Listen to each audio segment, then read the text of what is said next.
What's up, everybody? This is Coach Daniel from Courtical Hoops, and today we're going to talk about Rip Hamilton and his amazing ability to move without the ball. I don't know.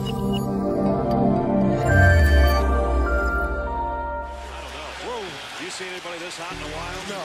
See, watch him. Look at him get down the floor. Oh, my Hamilton, score it again. He's like the Energizer Bunny. He really is. The guy has never stopped moving. I watched him. He's running circles around everybody.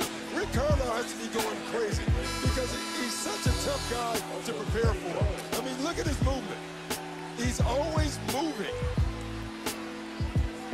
One of the most common shortcomings of an elite young basketball player is their lack of understanding of off-ball movement. The personality type embedded into all of these elite level players is an entitled and dominant one.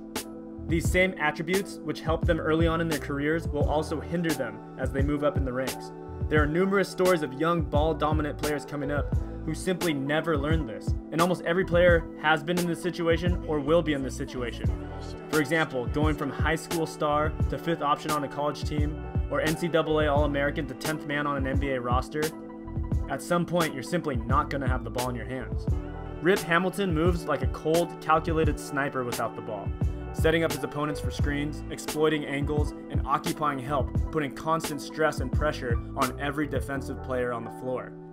What's remarkable about him is that even though he wasn't very physically imposing at only 195 pounds, he was able to maximize his abilities given his body type, which not only shows how special of a player he was, but also lends support to the fact that anyone can play like this, regardless of their physical abilities.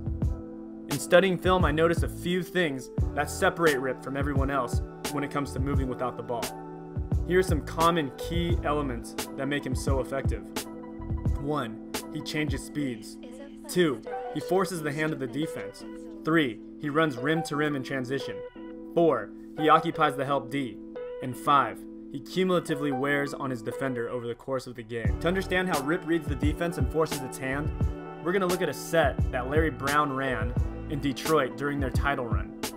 It's simply Rip running off of a back screen and curling around a double staggered screen. In this first sequence, Rip effectively uses the double staggered screen. He understands that Reggie Miller had to recover hard, so he tacks him off the dribble. In this clip, it's the same play.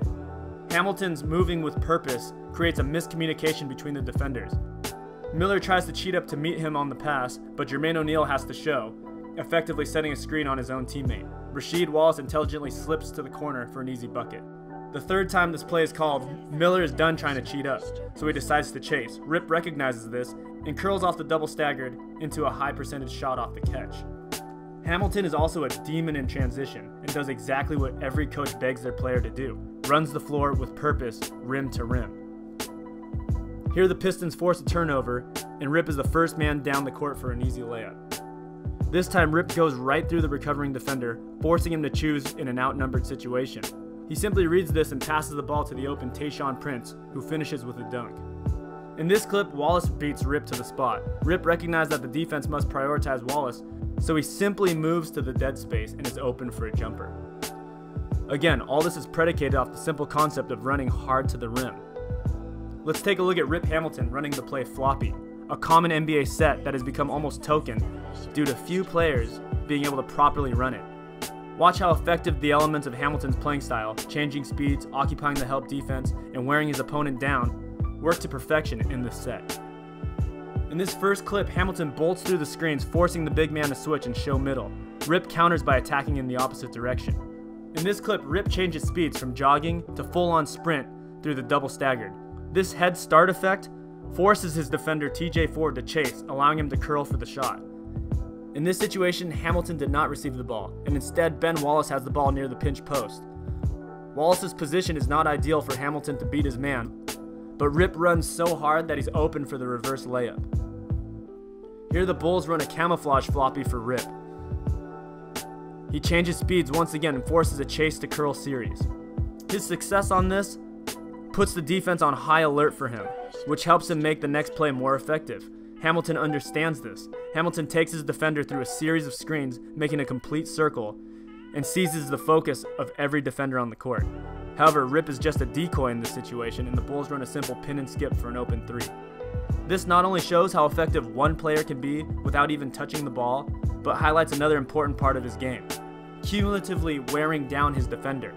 Everyone who guards Rip Hamilton has to not only chase a man running full speed with purpose, but he has to fight through a gauntlet of screens just to stay with him. By the end of the game, his man's legs will be exhausted and he'll be less likely to hit his shots in the fourth quarter. Yeah, the team officials told me he took the contact to the forehead, Brad, so he's just fine and he's back in. He says he's in the best shape of anyone in the NBA, Rip says. He says he knows if he's working hard, then whoever's guarding him is exhausted. Guys, he's been running a sub 5-minute mile since he was in 9th grade.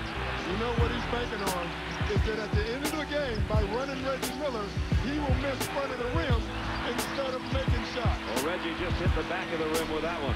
Over. Anyways, guys, thank you so much for watching, and I hope you guys can use some of these tactics in your own game. That's Rip Hamilton's ability to change speeds, force the hand of the defense, run rim to rim with purpose in transition, occupy the help D, and wear out his defender over the course of a game.